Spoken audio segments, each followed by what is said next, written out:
Updates Amagye GA aga updf gakutte omusajja abadde planninga okubanga ajjako gavumenti ya president w'eggwanga lino Yoweri Kaguta Museveni. Mukanungu ab'ebyokwerinda bagenze maaso n'okubanga bakwata omusajja ow'emyaka 4 era nga ono yapostinga video ng'alangirira n'agamba nti essaawa yonna ajja kubanga ajjako gavumenti ya president Yoweri Kaguta Museveni.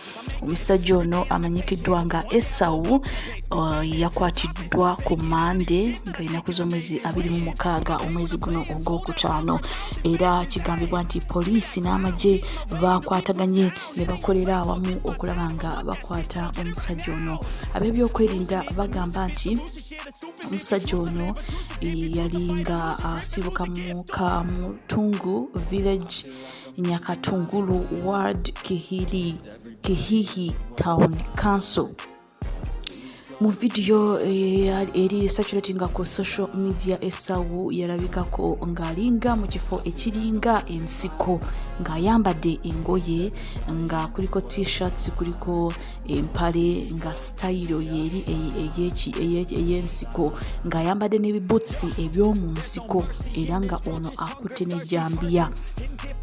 Mu video eno ey'eddakiika 3 ne seconds 39 circulating online eragira ddala Esau ng'alangirira n'agamba nti ayagala kujjako gavumenti y'eggwanga erya Uganda era nga n'agamba nti ayagala kuzuukusa bannayuganda. N'agamba nti ke kaseera wabeewo enkyukakyuka, abantu babaagala oba tebaagala. Esau era yagamba nti yali avunaana President Museveni okuba nga yamuziyiza okutuuka ku biruubirirwa bye. Yasabye bannayuganda okusigala nga bali informed nga buli kimu kigenda maaso bakyekkaanya.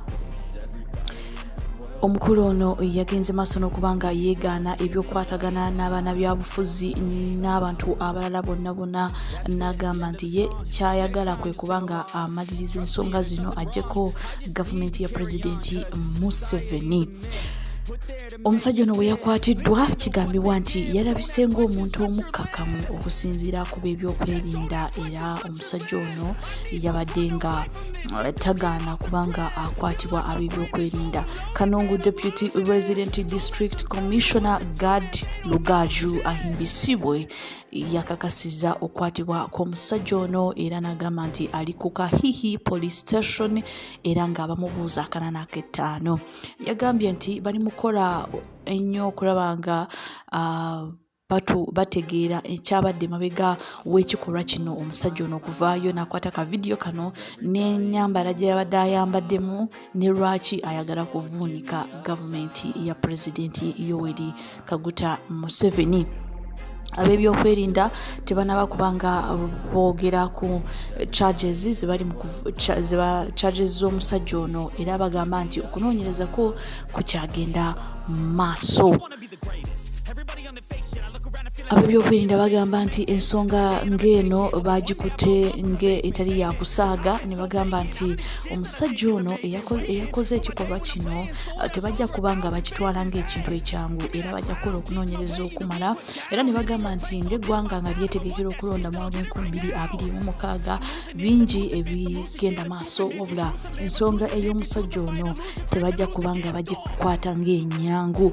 President Yoweri Kaguta Museveni alina emyaka 80 era nga abadde afuga eggwanga lino okuva mu mwaka g'1986 era nga omusajja azaawangula akalulu emyaka gyonna, wabula emyaka gino egiyiseewo emitonotono omusajja ono azaafuna aba opposition ab'amaanyi abazze nga bamuvuganya nga bamutuuyanya nga bamulagira ddala nti ke kaseera okubanga wabaawo enkyukakyuka naddala abo abavubuka abatoototo, era omukulu ono azaafuna challenges ez'enjawulo.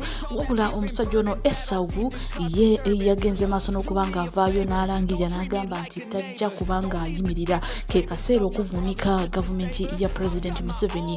Era omusajja ono yabadde akobeera ekigambo ekiri mu Bayibuli Genesis chapter 27 nga yeefaananyirizanga Esau Esau ne Jacob era omukulu ono ye yagambye nti ye mulondemu yateekeddwa okubanga afuga eggwanga lino ke kaseera okubanga ate aleeta enkyukakyuka mu ggwanga lino erya Uganda ng'ebyo byonna bikyagenda maaso ne ba oppositions ab'enjawulo be tuze tulaba abasinga nga batonzeewo ebibiina ebipya nabo bagamba nti ke kaseera okubanga bavuunika gavumenti ya President Museveni nga kuno kuliko President wa National Unity Platform His Excellency Kyagulanyi Ssentamu nga naye twamulabyeko nga agamba nti ke kaseera okubanga wabaawo enkyukakyuka mu ggwanga lino erya Uganda era nga kuliko n'ekibiina ekya PFF nga ono Elias Lukwago naye agenda maaso n'okubanga ateekamu amaanyi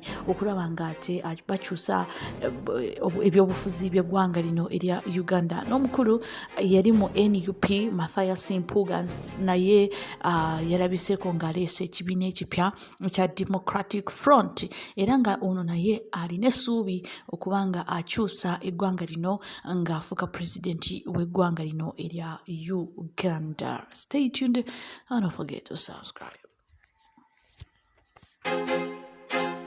I feel like I'm losing my mind. Is everybody in the world blind? Please, Lord, give me a sign, a sign. I feel like I'm losing my mind. Is everybody in the world blind? Please, Lord, give me a sign, a sign.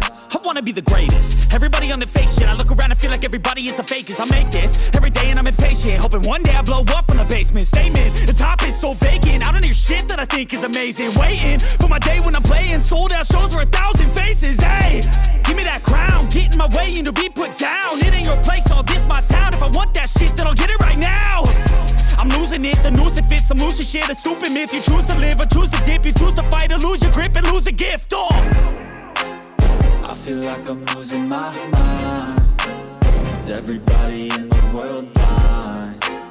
Please, Lord, give me a sign, a sign. I feel like I'm losing my mind. Is everybody in the world blind? Please, Lord, give me a sign, a sign. Yeah. There's no mercy in this world, just hunger-thirsty persons in different versions. Each new update, that shit worsens. Why? Pull back the curtain and you'll see the different vermin. We all have different burdens that all seem to cause disturbance. Yo, so do me a favor, don't treat me like a neighbor. Don't need the different flavors of your problems just to savor. I've got my own issues, I need a comb to get through. Don't need to groan with you, just go get your own tissue. I feel like I'm losing my mind. Is everybody in the world blind? Please, Lord, give me a sign, a sign. I feel like I'm losing my mind. Is everybody in the world blind? Please, Lord, give me a sign, a sign. That's it, the end of the song. Next time you'll sing along. Trust me, there's nothing wrong. I just need to carry on, cause society's a myth put there to make you sit. Listen to what they give. Don't ask questions, shut your lid. Yeah, don't ask questions, shut your lid. I need to run away from this and go get off the grid. Feel like my